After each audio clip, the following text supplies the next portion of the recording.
மக்கள் அனைவருக்கும் வணக்கம். நம்ம ஸ்கூல் படிச்ச காலங்கள்ல எல்லாம் ஆனுவல் டே ஃபங்க்ஷன்ஸ் எவ்வளவு சிறப்பா நடக்குமோ அதே மாதிரி இண்டிபெண்டன்ஸ் டே, ரிபப்ளிக் டே ஃபங்க்ஷன்ஸும் சிறப்பா நடக்கும். அந்த டைம்ல எல்லாம் என்னதான் லீவ் நாளா இருந்தாலும் காலையிலேயே ஸ்கூலுக்கு போயிட்டு கொடி ஏற்றிட்டு ஈவெண்ட்ஸ்ல பார்ட்டிசிபேட் பண்றது, அதுவும் அந்த தாய்மணி கொடி ஏஆர் ரஹ்மானோட வந்தே மாதரம் எல்லாம் கேட்கும்போது உடம்பு கிழித்து போயிடும். அப்போ இருந்தே நம்ம தேசப்பற்றோட தான் வளர்க்கப்படுறோம். தேசிய கீதம் கேட்டதும் அட்டென்ஷன்ல நிக்கிறதெல்லாம் நம்ம ரத்தத்திலேயே ஊறி போன விஷயம். அப்படி வளர்க்கப்படுற நம்மள சில பேரு எப்படி அந்த தேசப்பற்றை இழக்கிறாங்கன்றதுதான் ஆச்சரியமான விஷயம்.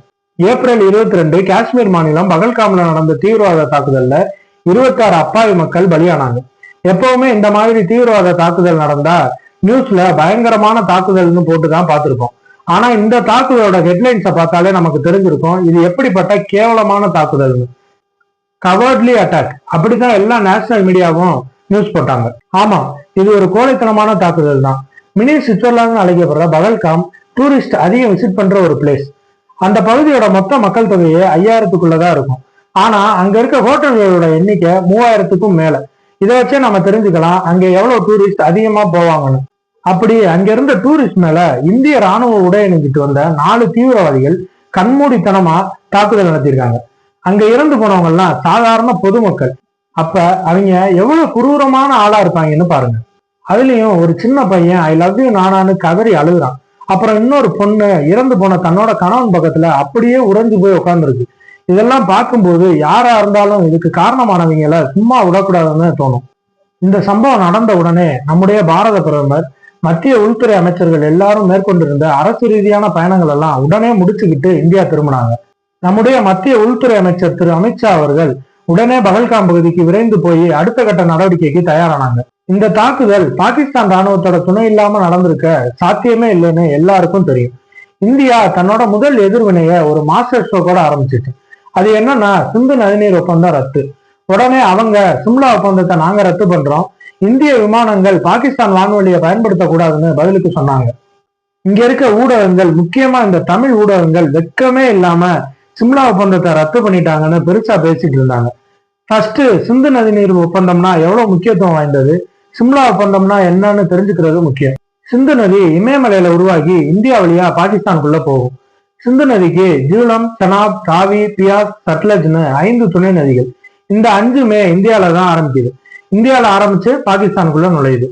1947 இந்தியா பாகிஸ்தான் பிரிவினை வந்ததுக்கு அப்புறம் 1948 பாகிஸ்தான் வயலன்ஸ்ல ஈடுபட்டப்பவே இந்தியா தண்ணி தரதை நிப்பாட்டிட்டாங்க.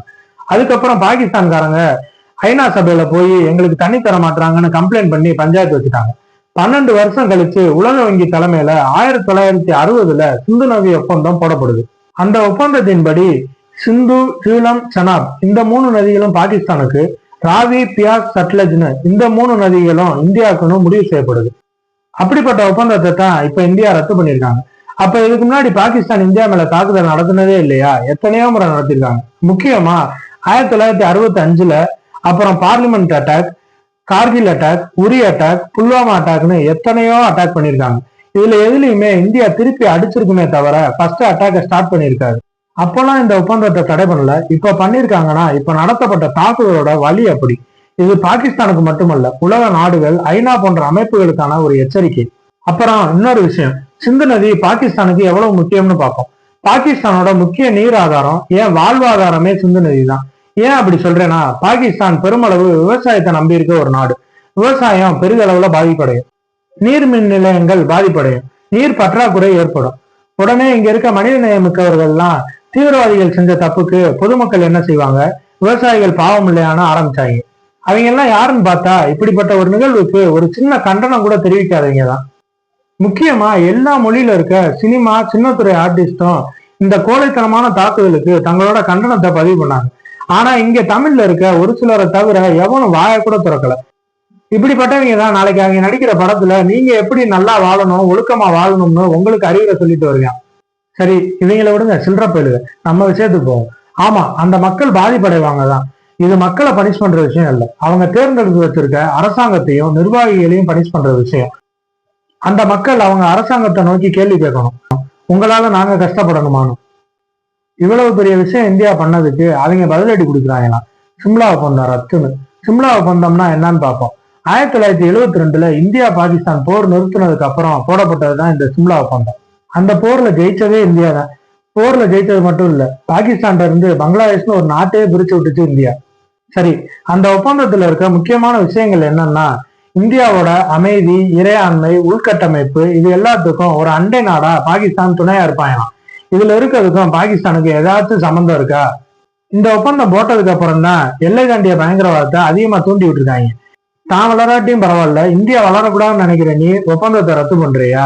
நீ எப்ப அதை ஃபாலோ பண்ணிருக்க இப்ப ரத்து பண்றதுக்கு? அப்புறம் இதுல இன்னொரு முக்கியமான விஷயம் இருக்கு, அதுதான் லைன் ஆஃப் கண்ட்ரோல்.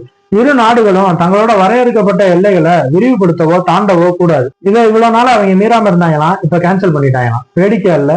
அப்புறம் இந்திய விமானங்கள் பாகிஸ்தான் எல்லைக்குள்ள பறக்க தடயம், என்னமோ ஃப்ரீயா பறக்க வர்ற மாதிரி. எல்லாத்துக்கும் காசு, ரூட் நேவிகேஷன் சார்ஜ்னு ஒண்ணு இருக்கு, அதெல்லாம் வாங்கிட்டு தான் பறக்க விடுறாங்க. இப்ப நீ தடை போட்டா இந்திய விமானங்கள் சுத்தி போகும், உனக்கு தான் நட்டம். இந்தியாவோட பதிலடி இதோட நிக்க போறது இல்லை. ஏன்னா நீ கொண்டிருக்கிறது அப்பாவி மக்களை. ஒரு நாடு தன்னோட வளர்ச்சியில கவனம் செலுத்தாம இன்னொரு நாட்டோட அழிவுலேயே முழு கவனமும் செலுத்துதுன்னா அது பாகிஸ்தான் மட்டும்தான். ரெண்டு நாட்டோட பொருளாதாரத்தை பத்தி பார்ப்போம். ரெண்டு நாட்டுக்கும் ஒரே நேரத்துலதான் சுதந்திரம் கிடைச்சிச்சு. பாகிஸ்தானோட ஜிடிபி, அதாவது மொத்த உள்நாட்டு வருமானம், 312 பில்லியன் டாலர். இது நம்ம மகாராஷ்டிரா மாநிலத்தை விட கம்மி. அப்ப இந்தியாவோட ஜிடிபி 2.72 ட்ரில்லியன் டாலர். நம்ம கிட்ட மக்கள் தொகை அதிகம் நினைக்காதீங்க, நீங்க தலா வருமானமா பார்த்தா கூட நாம தான் அதிகம். IMFன்னு ஒரு கடன் கொடுக்குற அமைப்பு இல்லைன்னா பாகிஸ்தான் ஒரு நாடே இல்லை. அடுத்து இந்தியாவோட ராணுவ பலத்தை பத்தி பார்ப்போம். இந்தியாவோட ஒரு வருஷ ராணுவ நிதி ஒதுக்கீடு 6,81,210 கோடி. இது பாகிஸ்தானோட 10 மடங்கு அதிகம். அப்ப பாகிஸ்தான் ராணுவத்தோட இந்திய ராணுவத்தோட பலம் 10 மடங்கு அதிகம். அதனால இந்தியாவை நோக்கி 132 அணு ஆயுதங்கள் தயாரா இருக்குன்ற கதையெல்லாம் இங்க வேணாம். ஏன்னா உன்னை விட அதிநவீன ஆயுதங்கள், தொழில்நுட்பங்கள் உள்ள நாடு இந்தியா. இப்பவே அங்க இருக்க பாதி அதிகாரிகள் சொத்தை வித்துட்டு ஊரை காலி பண்ணிட்டு ஓடிட்டான். அதனால இந்த செய்திகள்ல வர்ற அவங்களோட ராணுவ பலம் தெரியுமா, மனிதநேயம், போர் அவசியமா அப்படின்றதெல்லாம் பார்த்து குழப்பம் அடையாதீங்க. நேஷன் ஃபர்ஸ்ட்ன்ற கான்செப்டுக்கு வாங்க. முதல்ல இந்தியா எப்பவுமே அமைதியை விரும்புற நாடு. ஏன்னா நம்ம சுதந்திரம் வாங்கினதே அமைதியின் மூலமா தான். காந்தி நாடு, அதனால அடிப்போம் நினைச்சு அடிச்சிட்டாங்க. இது காந்தி நாடு மட்டும் இல்ல, சுபாஷ் சந்திர போஸோட நாடுன்னு காட்டுவோம். நம்ம சேனலோட பேரு ஒய் நாட்.